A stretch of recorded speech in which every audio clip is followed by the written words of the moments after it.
right, open. You're lying!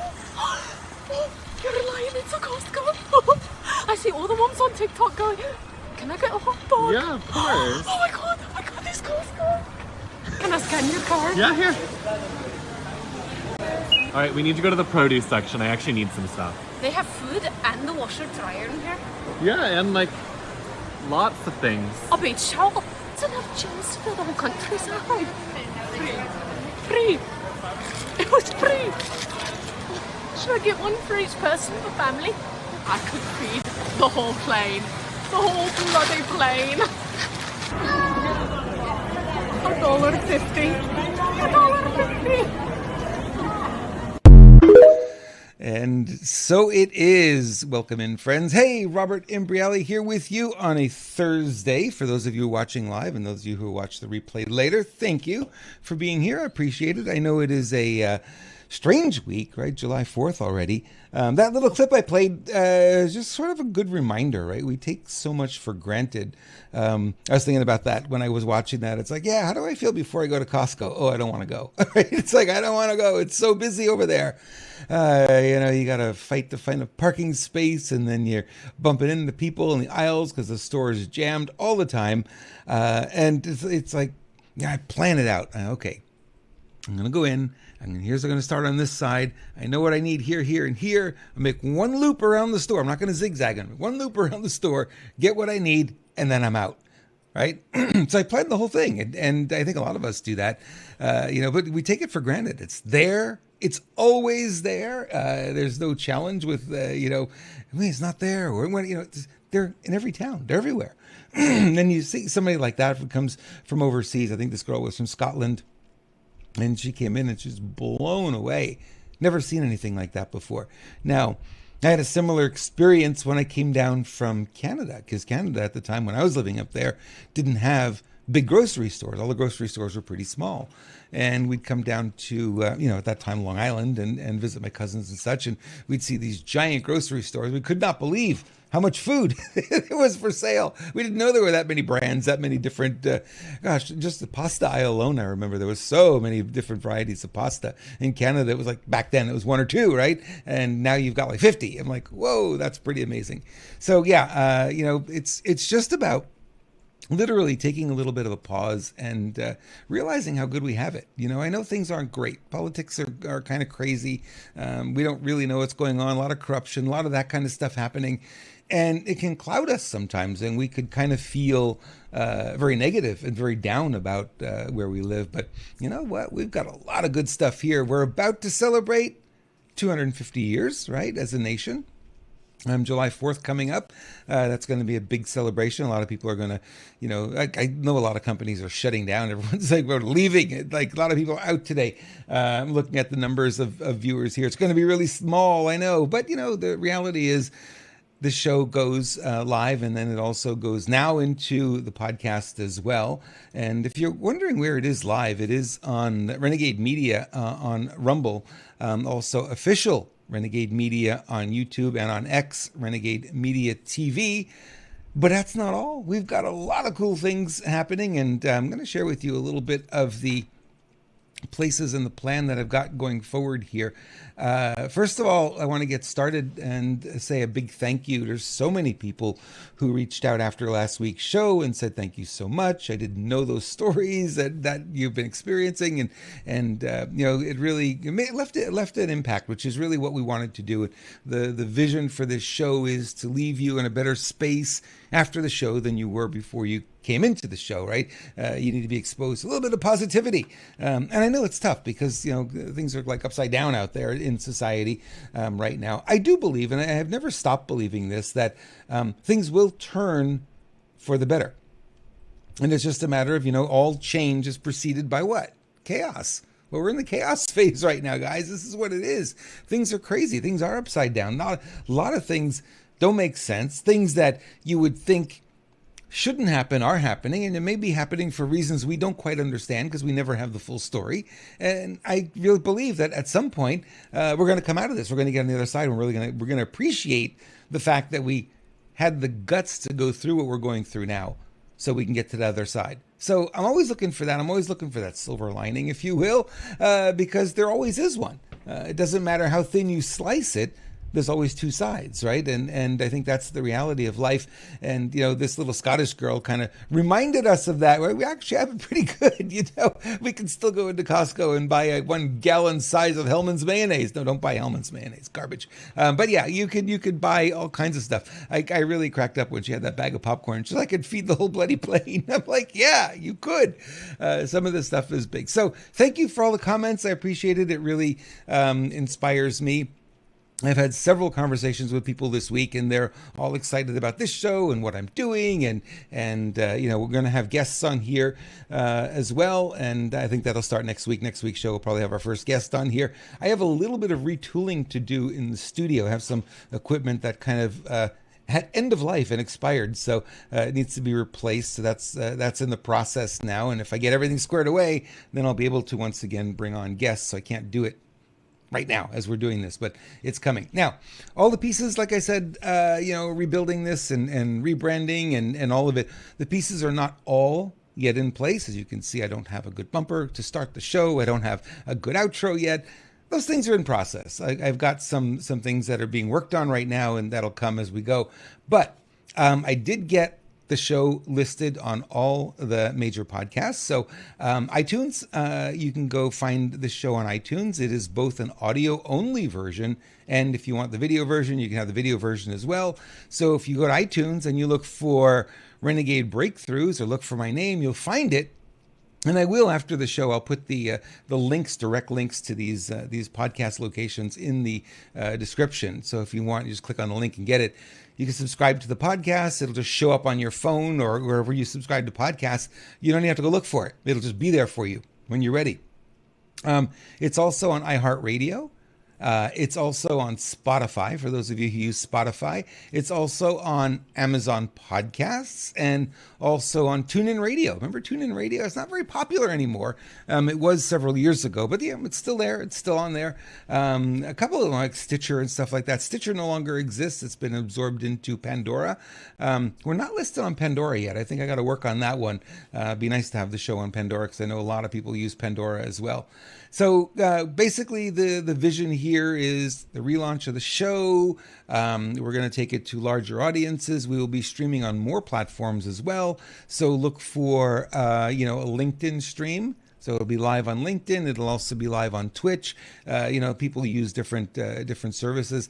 And I'm working also, I have an account that I just purchased that will allow me to stream it directly on any of my websites. So there may be a private link there. It'll be commercial free, obviously. That is bandwidth I need to pay for, but I think we'll be able to do that as well. If you want to want to just come to the website, you can see it as well. So we're going to be doing it. The goal here, or the vision for the show, is very simple. Add a little bit of positive messaging into the matrix, right? We've been talking about a lot of negative stuff over the years, and since 2020, it's gotten dark and it's gotten a little bit hard. So it's good to kind of look at the bright side of things, and that's what we're going to do. And we want to help you do more, have more, be more is the way I like to look at it. So if you're enlightened, if you're empowered, and I go through that. There's some days I wake up and I just don't feel like getting into the day. It's like, I don't want the day. I just want to go back to sleep. Pull the covers over your head. I just want to go back to sleep. And then there are other days it's like, I can't wait, And what the difference is I've got something to look forward to, right? If in a day when I didn't do my projecting for the next day, I normally do that in the evening. I'll project what I want to do for the next day. And if I didn't do that, then I go, I don't really have anything to look forward to. And I'm less motivated. But if I've got something to look forward to, then I'm real excited about the day. I get up and get going right away, and I'm into the day, and I can't wait to get in here. So today, this was the day. I wanted to do this show, looking forward to do this show. Wasn't quite sure when I woke up exactly where I wanted to go with it. But there was a couple of things that hit my inbox this morning that kind of sparked some creativity, if you will. And we're going to talk about our president and talk about, some of the things that we can learn from him. Right? There's a personality trait that he's got, a couple of things that he uses his mind differently than most. And I always look to, when I want to learn something from someone, I'm always going to look to the top, right? The best of the best. And that's where you want to learn. I'll give you an example of that. When I knew nothing about speaking in public, I was so shy, back in high school and through college, very quiet, spoke very little. Very few people knew my voice because I didn't speak a whole lot. And the first exposure really that I had to somebody speaking on stage was actually Tony Robbins back in, it was 1995. And I'd never really seen anybody speak on stage before in that way. They do a little speech, they read their notes and they go away. I've seen that, you've seen that, we've all seen that. But somebody who completely owned that stage, it blew me away the first time I went. The first time it was like a 14-hour day. One-day seminar with Tony is like 14, 16 hours, really a long day. But what blew me away, and I couldn't wrap my head around it for a long time. I was like, how in the world did he do that where he was on stage all day long and I never saw him once look at notes? I said, did he memorize everything? This can't be. No, he can't memorize. It's just too much, too many hours. And it's just too much. How in the world? I could not in my wildest dreams figure it out. But he was the first person that I looked to as a speaker. And I said, okay, that's what it looks like. That's what speaking looks like. So it wasn't that long after that, probably a year after that I had my first opportunity to stand up in front of an audience and speak. And I mimicked what I had seen him doing. I didn't want to become him, but he had some things that he did that were really good. And I used very few notes. And it got to a point where I delivered, not too long after that, I delivered a 3-day seminar where I prepared a binder for everyone. I handed a binder of notes to everybody. Didn't open the binder once in 3 days. Not once. Didn't even look at it. Did the whole 3 days, no notes.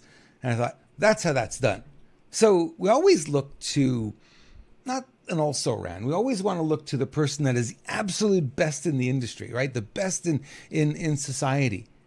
And you want to mimic them. You want to learn from them. And that's a lesson that, is really powerful because you can learn from the also-rans, right? The people who, they didn't quite make it, but they thought they were going to make it. You could learn from people who wish they were in the game. These are the teachers that, we learned from in school. They wish they were in the game, but they really weren't, right? They really never left the educational system for the most part. They went through, they got their master's degree and they went right back into the classroom. They didn't go out into the real world. So really hard to learn about life and building a business and doing the things that, we all want to do from people who've never done it, right? They're basically, unionized employees is really what they were. And not their fault. It's just that's the way the system is. So if you want to learn how to build a business, well, they're not the place to go. I'm very entrepreneurial. I've always been entrepreneurial. I mean, 8 years old, 9 years old, I could tell you stories of hints that people saw that I was like, not the average Joe. I was very bored in school. And, average student. I didn't think I was very smart until I start getting into, this seminar world and really being able to learn at a very high speed. I did not realize what it really was the brain was going too fast. And I was bored because the classroom, the teaching was just too slow. It was boring. So I was drifting off. Now imagine if they would have harnessed that. They would have said, this guy thinks really quickly, processes really quickly. Let's give him, instead of book learning and memorizing, let's give him challenging stuff. Let's give him some problems to figure out. Let's get, you know what I mean? I would have been so much farther ahead. So in life, we want to learn from the best. We want to learn how we learn. How do we learn best? For me, it's experiential, right? Some people are experiential. Some people learn from a book. I can teach you how to swim from a book, but it's going to be very different when I shove you into the pool, right? So I'm experiential. You want me to learn how to swim, you throw me in the pool and you swim. And then I'll just do what you did. And I'll learn really quickly. I did this years ago. We went alpine skiing. I'd only done cross-country skiing growing up. That's all we ever did is cross-country skiing in Canada and go for miles and miles and miles, up a hill, down a hill, through the woods, that kind of thing. And we went alpine skiing, which is downhill skiing, right? And I really never really did much of that. So I had my friend, I said, okay, show me how you stop. Because it's very different on cross-country skis than it is on downhill skis. So she went ahead of me and she said, I just do this and do this and do it a couple more times. She did a couple more times. And I went and did exactly what she did. And all day long, I was skiing like I've been skiing for years. Just being able to mimic that. So we learn from people who know how to do the thing that we want to do. We don't learn from people who think about wanting to do it, right? We don't learn from people who read a book about it somewhere. Maybe you get a little nugget here and there, but you learn best from people who are out there doing it. That's how I learned to be a public speaker. That's how I learned to get up in front of an audience. And I'd never imagined myself being able to do it. But when I looked at, the people who were doing it, then one of the tricks really helped me a lot was to stop thinking about me as the main focus of any event that I was speaking at. Right? That was the big thing. It's like, oh my God, all this pressure, all this pressure, all this pressure. Yeah. You do that to yourself, you're going to freak yourself out.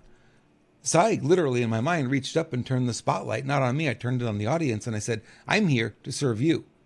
Michael Jackson knew that. Celine Dion is another one who knew it. There's probably a lot of other artists who know that they're not there for them, they're there for the audience, right? And that's how I look at these shows. That's how I look at all the things that I do, because I'm not here for me. I'm here to serve you. I want to give you the best of what I can give you. I want to make sure your experience is a good experience, right? And it's enjoyable.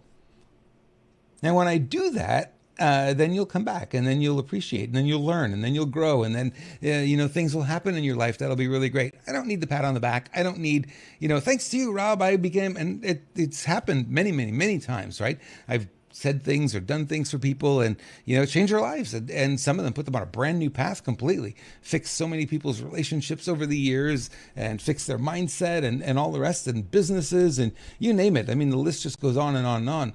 I don't need the accolade, but I really enjoy watching people just sort of bloom, open up and bloom and become more of who they're really meant to be. So that's my driving force. That's one of the things that drives me more than anything.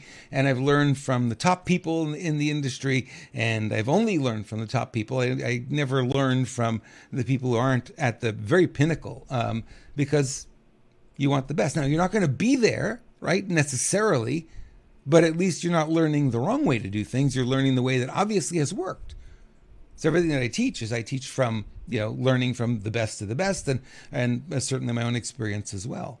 So when it comes to that, let's just go, look at the people who are worth learning from. Today, we're going to look at our president, President Trump. Is there something we can learn from him that we can apply in our lives today that will change and make us better?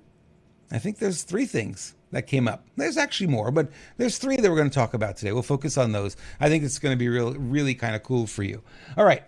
Before we jump too far ahead, let's go here. I want to let you know I have in front of me always a notepad. And this is a custom notepad called Breaking Free. And this is where I will write a plan. It's just a line notepad. I love these things. It's just the greatest thing in the world. I always have them. There's never a time I get on the phone without a pen and a notepad handy. I don't go to a meeting without a pen and a notepad handy. I know the technology's there. I know all you can do with technology. Trust me, I am very deep into technology. But I still use pen and paper because it's less cumbersome. Where's that app? Oh, where did I save that? Right here. It's right here in the book, right in front of me. So I designed a bunch of different ones. There's just a couple of samples of them. And they're available at shop.renegademedia.tv. If you'd like to get one, that does support the show as well. A couple of dollars is really all we make off of it, but it's kind of supporting you and supporting the show. And if you like it, Make America Great Again, President Donald Trump, your past does not equal your future, which is a famous quote from Tony Robbins. And there's a couple there from me. And then the one I really like is I am part of the solution. So yeah, if you like those things, shop.renegademedia.tv, get your hands on one of your favorites. And I'll be doing some more. I really like doing them, and I like handing them out as gifts when people sign up for seminars and things like that. So yeah, it's kind of the fun thing that we get to do once in a while. All right. No worries about being late. I appreciate the fact that you're here, Linda. All right, let's see. Where do I want to go from here?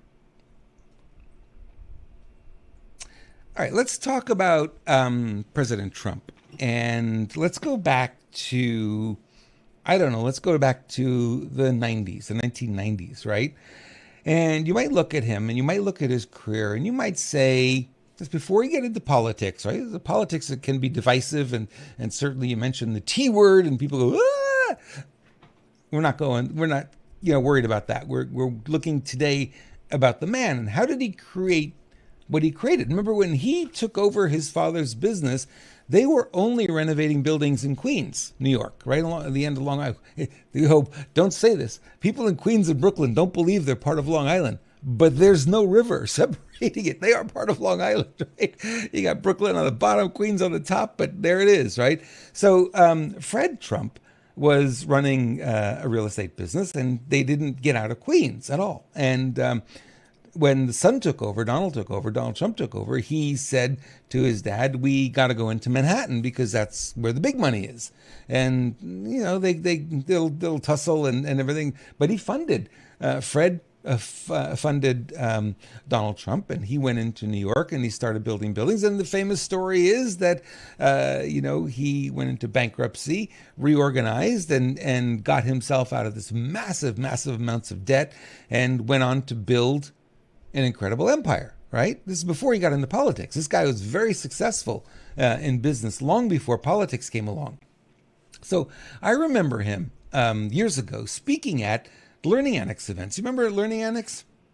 I spoke for the Learning Annex for, maybe 3 or 4 years, both here in San Diego and also in Los Angeles. They were doing they were putting on 3, 4, 5 seminars a day, and they were like advanced education, if you will. And they were always pulling people from the industries that they were passionate about. And they had me come in, and I was teaching marketing. And I did 2 seminars a month in San Diego, 2 seminars a month up in Los Angeles. And, then they went and they did these mega events, these giant events where they got a stadium and they put 20, 30,000 people in there.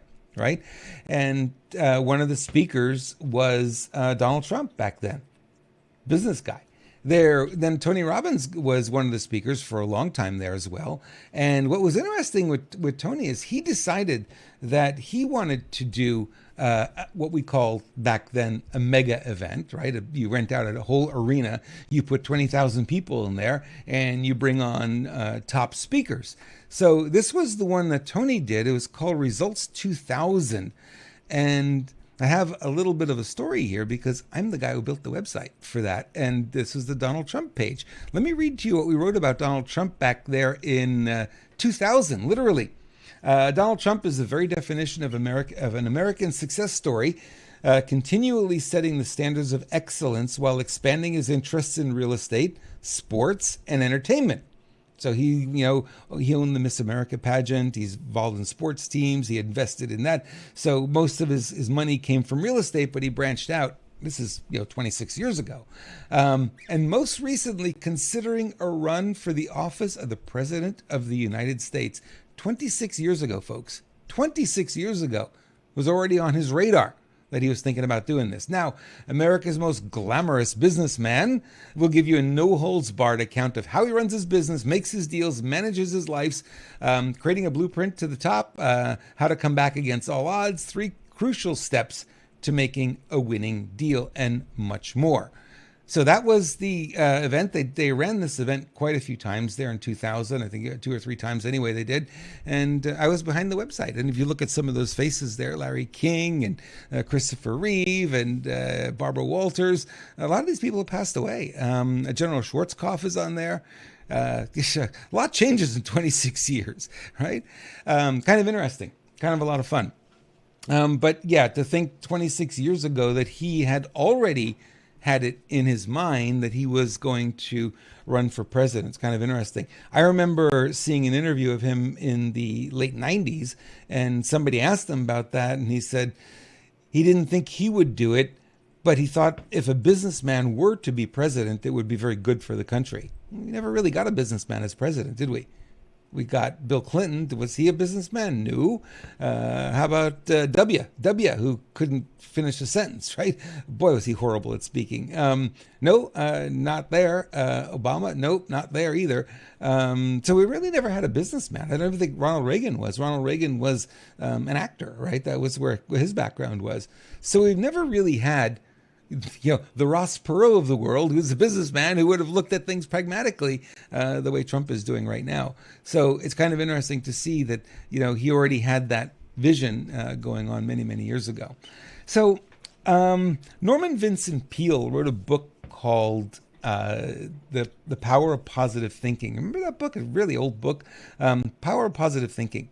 Now, the concepts in there are timeless. They really are. And they're rehashed today. I follow Esther Hicks, Abraham Hicks and all that kind of stuff. And the teachings are very similar. And you might say, well, that's kind of weird. Well, they're actually, if you want to trace it back, they're in the Bible too. And they're couched a little bit. They're not really brought out in the way that these guys brought them out, but it's the same kind of idea.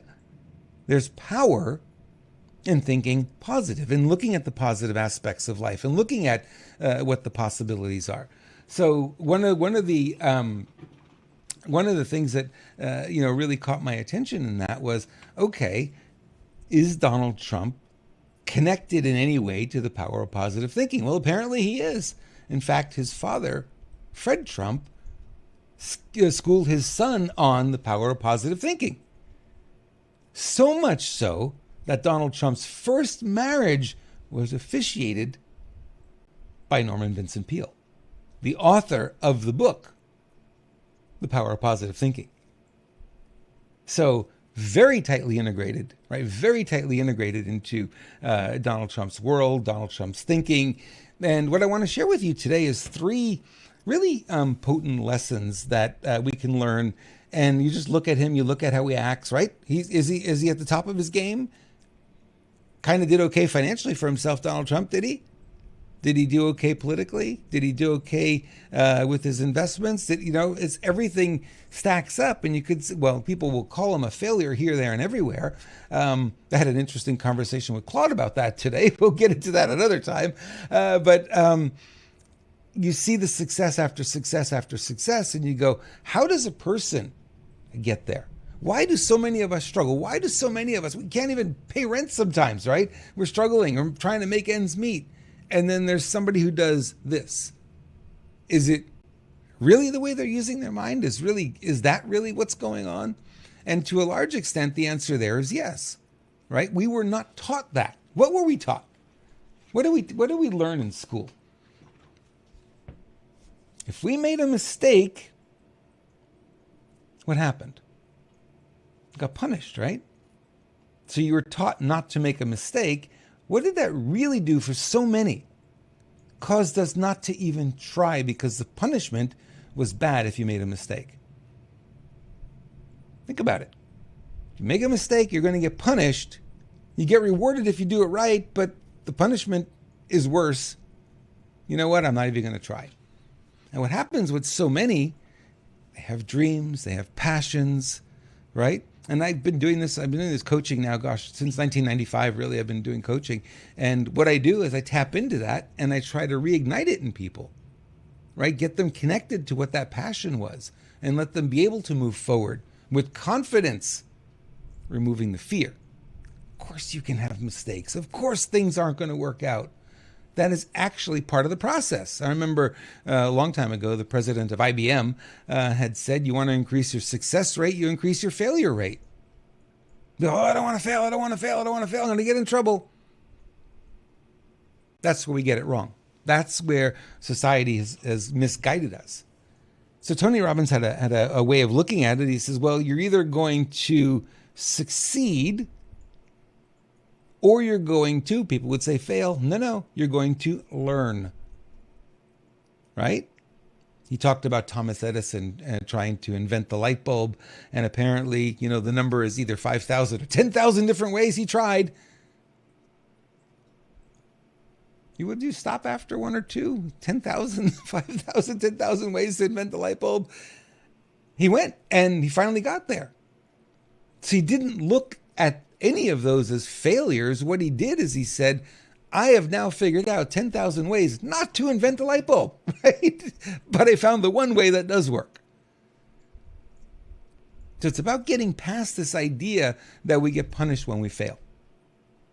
So let's talk about our esteemed president here. Power lesson number one, as I'm calling it, is a complete refusal to think about failure. A complete refusal to think about failure. Master Baggy knows something about that. He's got that mindset, right? I refuse to think about failing. He doesn't even entertain it, right? He does it a different way. Not a moment, not a thought, never ever thinking about what he's going to do as there a potential for him to fail. Now, does everything he's done work out? No. We know that. We can see it. We're not blind. So what does he do? How does he get around this idea? How does he not entertain thoughts of, something might fail? Interesting. Okay, this is what he does. This is what you can use in your life too. He always has an alternate plan. Supreme Court says birthright citizenship out the door. He already had the plan in case that happened. He had the contingency already set up. He's already in motion. The same day, he's already in motion on what the next step is. Not thinking about it failing. It's going to succeed is what he thinks about. I'm hoping it's this way, but if it's not, then we go this way. And if that doesn't work, I go that way. You see how failure is just not even in the equation for him in the way he processes. And I've seen this in a lot of people who are very successful. They don't have that thought of failing. They don't believe they can fail. They may not get the exact outcome they want in the way that they think they're going to get it, but there's no chance of failure. It doesn't even enter their mind. They don't even think about it. That's a different way of thinking. Is it power of positive thinking? Yeah. Thinking alone's not going to get you there. You got to be in action, obviously. But not having the thought of failing, because failure equals what? Equals pain. Nobody wants pain. Hey, why don't you fail a few more times? Get some pain. No. Nobody wants that. So when you make your plans, you say, see those mountains over there? I'm going to those mountains. And my goal is to get to the top of that mountain. There's a restaurant up there I really want to go to. Get on the highway, because the highway is going to be the quickest way to get there. And as you get closer and closer to the mountain, what you realize is there are all kinds of different ways to get up there. There's a hiking trail. There's a helicopter tour. There's the back way. There's the main road, right? So if one doesn't work, tree fell, wildfire, whatever. And I'm only saying wildfire because I'm smelling the smoke. There's a fire on Camp Pendleton again.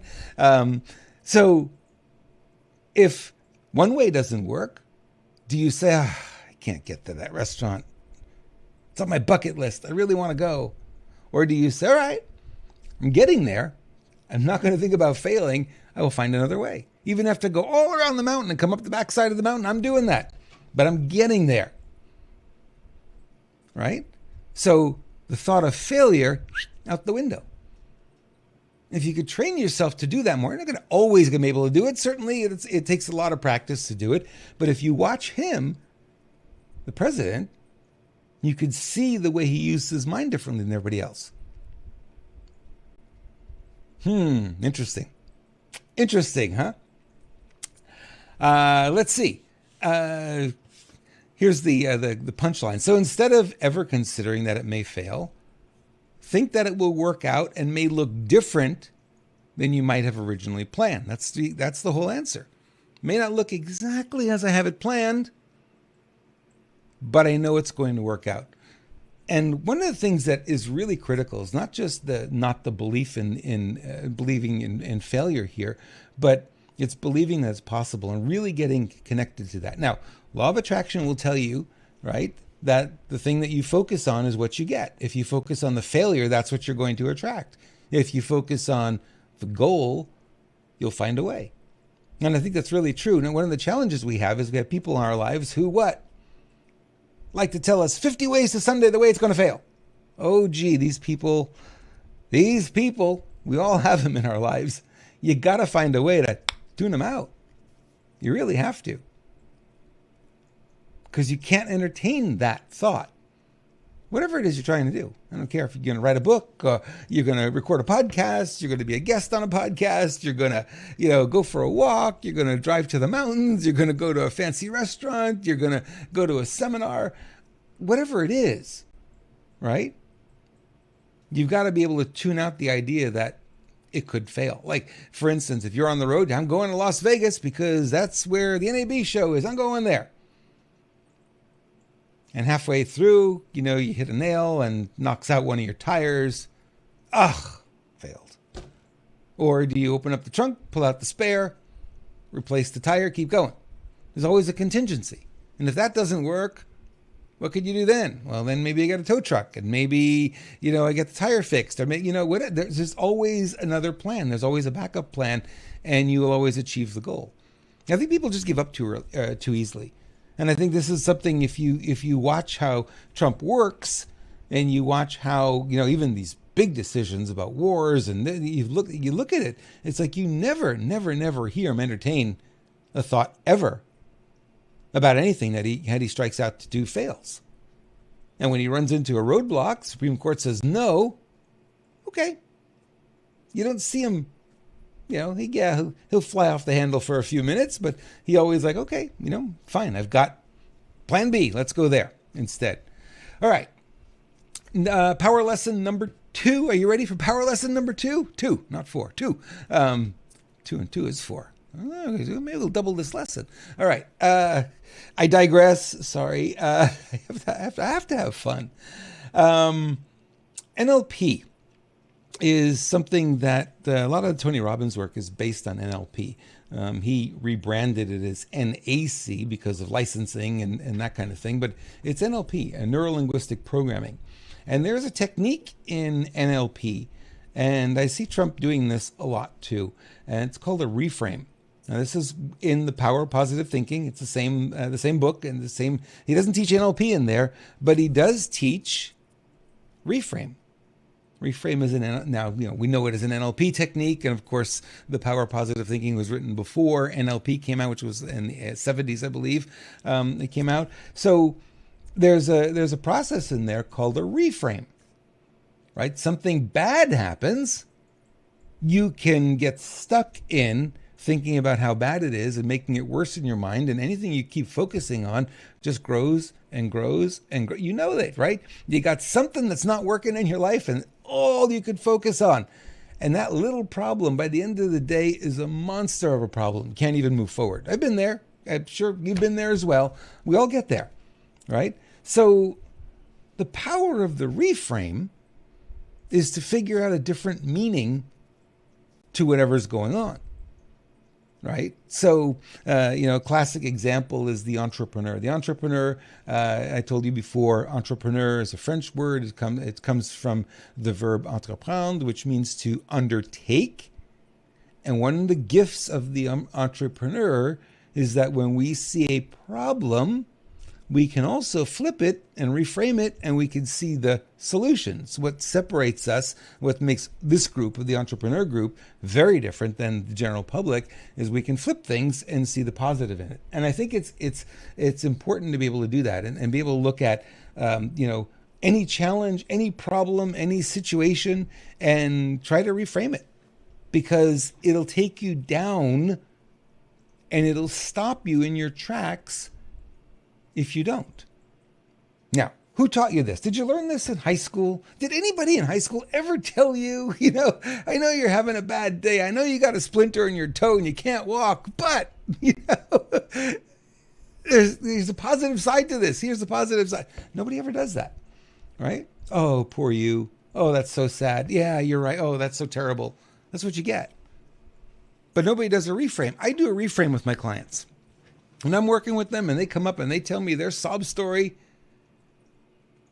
I'll reframe it and help them get past it really quickly. I see Trump doing this all the time. All the time he does it, right? He gets attacked. He gets whatever quote unquote bad thing happens. He reframes it. You never hear him talk about how bad something is in something that he's done, right? He never talks about it in that way. He always reframes it and finds a positive spin on it, even if it's after the fact. We may all look at it and say, oh my God, look at what he just did. It's horrible, blah, blah, blah, blah. It failed. It did. That's the way we look at it. And he'll come out and reframe it and say, you know what?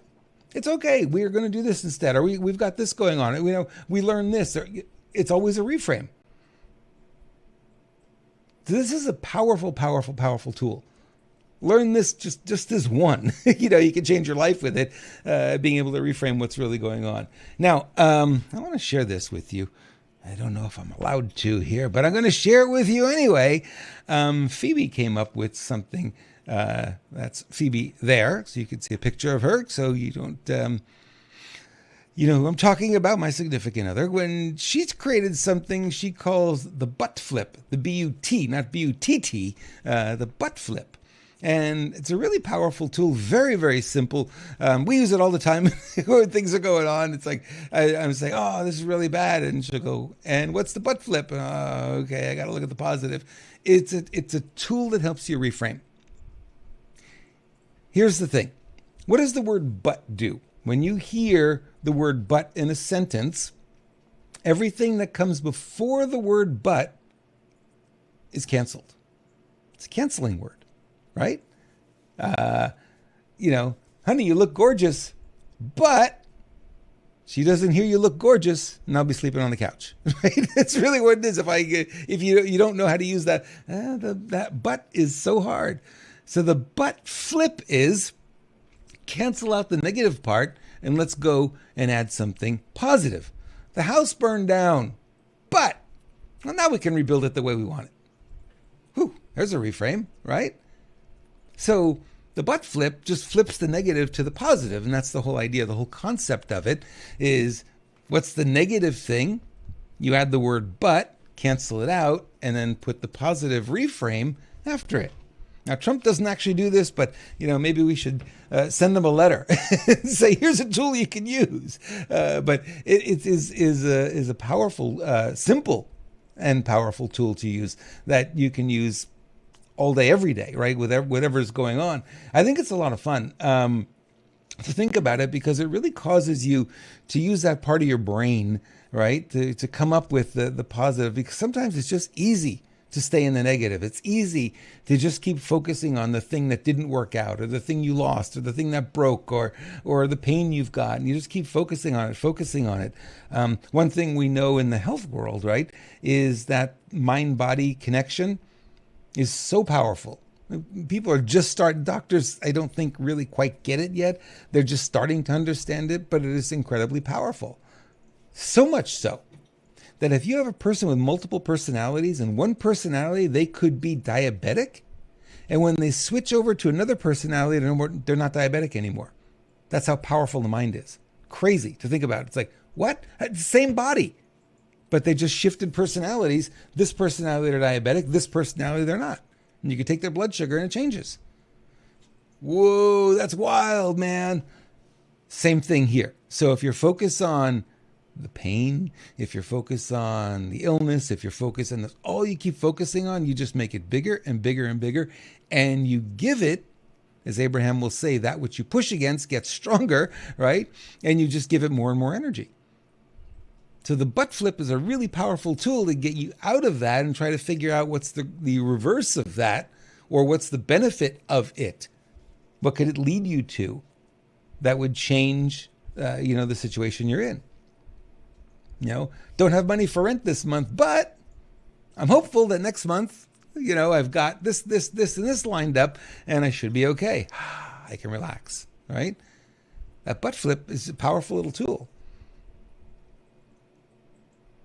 So think about that in what you're doing, in your day-to-day life. When you're starting to find yourself in the negative mode, use that word but sometimes, because it does help a lot. All right, I have a free webinar coming up, and I've got a handful of people already who enrolled today. If you want to find out more, the topic is, why do some entrepreneurs make millions? Why most struggle just to pay their bills. And this is coming up on Tuesday, July 14th. And if you missed that one, just check that website and you'll see the date for the next one. That will be after that, probably a couple of weeks later. Renegade.club/register, renegade.club/register. It is free to attend. And we're going to be talking a little bit what we're talking about here today, a little bit about the mindset stuff. And we're going to share what the differences are between those people who really hit it big. And you always scratch your head. You say, that guy's a millionaire, but he didn't even finish high school. How in the world did that happen? And this other person who's got a PhD, they're living paycheck to paycheck. It doesn't make any sense, right? So we're going to go over that. We're going to go over the psychology behind it. And I'll tell you, I'll give you the insight into why the differences are there. And it's really powerful to really understand that as we go forward. So renegade.club/register, renegade.club/register. And you can find it there. That'd be a lot of fun. Okay. Power lesson number 3 from our president. It's giving us a lot of gifts, I would say. This one is probably applicable to all of us. This is one of the ones that is maybe the hardest to accomplish. But if you're thinking in terms of, can I get there? The answer is yes, you can. It's just going to take some practice. So total confidence on all decisions. Total confidence, not, well, maybe, right? When I go into a business meeting and they ask me my opinion, I come across very confident about my stance, my opinion, the way I see things, right? And sometimes that's off-putting for people. They're like, right? But the truth of the matter is you have to be that way because people won't take you seriously. Well, maybe this could work. It's possible. We don't know. Yeah. I'm not hiring you as a consultant for that. I'm hiring you because you're coming in and you're saying, this is how it will work. This is what we need to do. This is the next step. So you see Donald Trump doing that, right? Every decision he makes, he doesn't second guess himself. He doesn't come back and say, well, Operation Warp Speed, I don't know. I don't think that was the best thing. I've never heard him step that back. Have you? And I got into an argument with Claude about that today because Claude was saying that it's one of the best decisions he's made. I'm like, no. But you never hear him say it. Even though he got booed when he brings it up at his rallies. Still won't walk it back. So, total confidence in the decisions. When he makes a decision, it's firm. There's no waffling. Who was the waffling president? Which one was that? Was that Clinton? We could say waffler, the waffler in chief would waffle all the time. You'd never really know. It's like, well, he said this today, but tomorrow he could change his mind. It's just really not confident, right? And one of the challenges, that's not real leadership. When we look at leadership, we need, even in the face of criticism, we still need to remain confident, right? So total confidence in all decisions. That means you trust your what? You trust your gut, you trust your intuition, your intellect, your experience, your knowledge, your skills, and maybe your entourage. And I think Trump sometimes gets in trouble trusting his entourage because he's fed bad information. But if we can get there a little bit more and just say, you know what? This is the decision I'm making, and I'm not going to second guess it. I'm going to remain confident here. I think this is really what I need to do. I will remain confident in this decision. This is where I want to go. This is what I want to create. These are the people I want to impact. This is the message I want to share. This is the show I want to be on. This is the book I'm going to write. This is the trip I'm going to take, right? You make the decision. Remember, to decide in the Latin means to cut off anything else. Decision is this. I've cut off any other possibility. This is the decision. This is where I'm going. And I got to tell you something. In our society, people have very weak decision-making muscles, right? I was laughing about this with Phoebe today. It's like, the hardest question in a relationship, what do you want to eat? Right? It's like, how come we can't decide? How come we just can't put our foot down, right? And she'll say, I don't know. What do you want? And I'll say, I think we should go for a burger. And she'll go, no, I don't want that. I want this. Oh, why didn't you just tell me that? Right? We go back and forth, and it's just the way it is, right? So We got to get better at making decisions. The better we are at making decisions, the more we can create the outcomes that we're really looking for. And you see this in Trump all the time. So I know he gets a lot of criticism. I know there are a lot of people who don't like him. I know there are a lot of people who don't agree with the politics or whatever. Take that all aside. Look at it from the perspective of, can you learn anything from his leadership style? Can you learn anything from Norman Vincent Peale, right? The power of positive thinking. Can you learn anything from Abraham Hicks? Can you learn anything from any of us who are in this world? And I see Carol has joined us. Carol is in this world. Carol Maureen Friesen, she's in this world. Can you learn something from Carol? Of course you can. She can definitely teach you this stuff, right? And you look for those people who are doing it, who are training, and will help you solidify this and make your life a lot easier. Right? Waffling is hard. It takes a lot of energy to waffle. It's a lot easier to make a decision. I'm going this way. Here's what's interesting.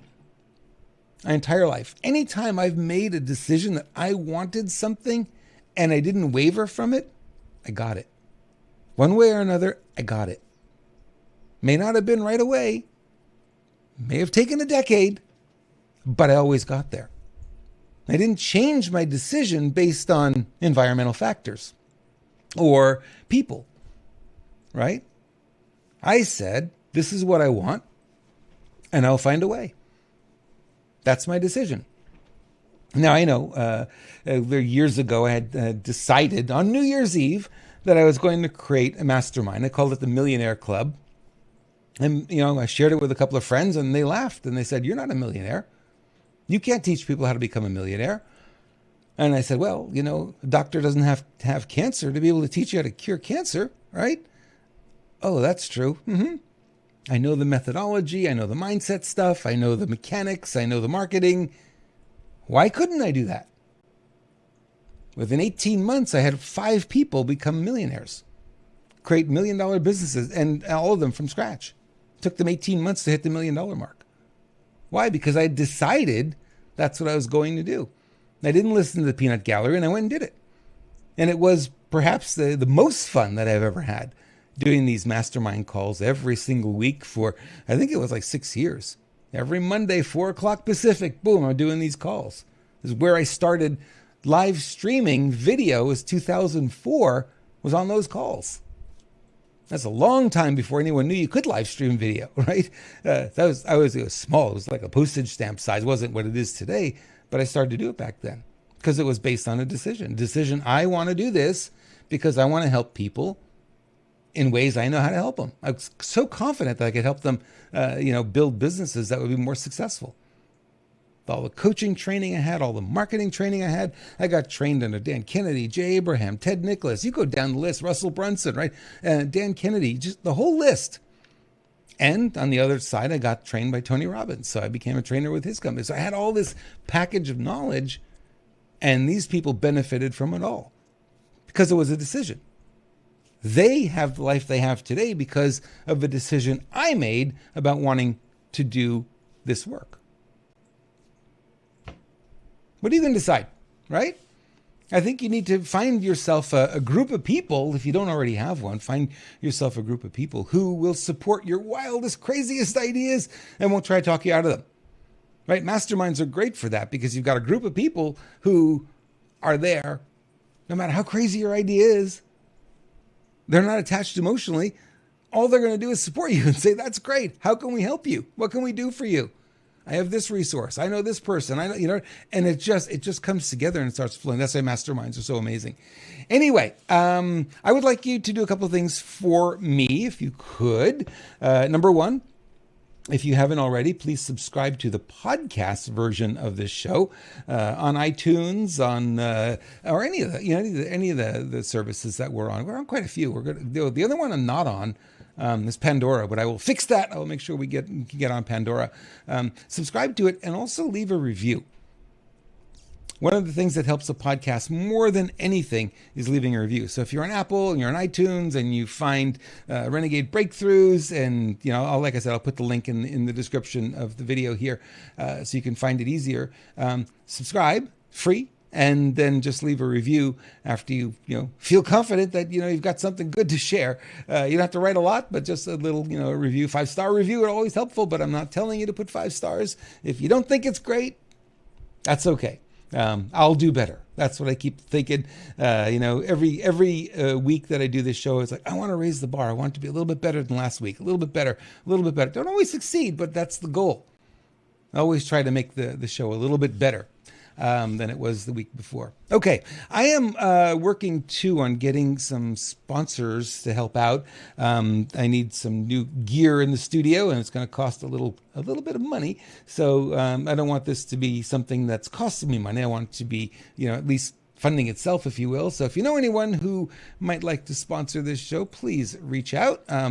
My email is robert@renegademedia.tv, and I do read all of my emails. I don't have anybody else reading them, and I would love to hear your comments. Like I said, it's kind of interesting when people put their comments out and say, hey, really like this about the show. Here's what was great. Here's what I think you might be able to improve, rather than being critical about it. Just, what do you think about the show? What do you think about this new direction? What do you think about, keeping the politics out of the conversation? I was having a conversation yesterday with Matt Geiger from Verity Metals, and we were discussing the whole Patriot movement in general. And he says, yeah, it's pretty much dead. I think people are just burned out on it. And he was very, very happy that I've gone in this direction. And that's what a lot of the messages have been echoing. People have been emailing and saying, I'm really glad that you've taken this step and taken the step out of just doing the Patriot stuff and being able to do something that's more enlightening. Like I said, I want to bring a positive message into the Matrix and bring a little bit of upliftment in there so that, you walk away from this, you're feeling like, wow, I learned something. I grew a little bit. Maybe I'm going to use the butt flip. Maybe, I'm going to be a little bit more confident when I make decisions. Maybe, right? There's something in here for everyone. And I really want to make sure that is, something that we do for you every week. I'm trying hard to get the pieces set up so I can do interviews as well. So that maybe I'm about 2 weeks away, I think, before I'll be able to do it. So you may just get me solo again next week, unless I pre-record something. But we'll see if we can pull that off for you. Thank you so much for being here. I appreciate each and every one of you. Lots of love to you. Have a wonderful 4th of July. And your comments are much welcomed and appreciated. And we'll see you next Thursday. Thank you so much for being here, my friends. Talk soon.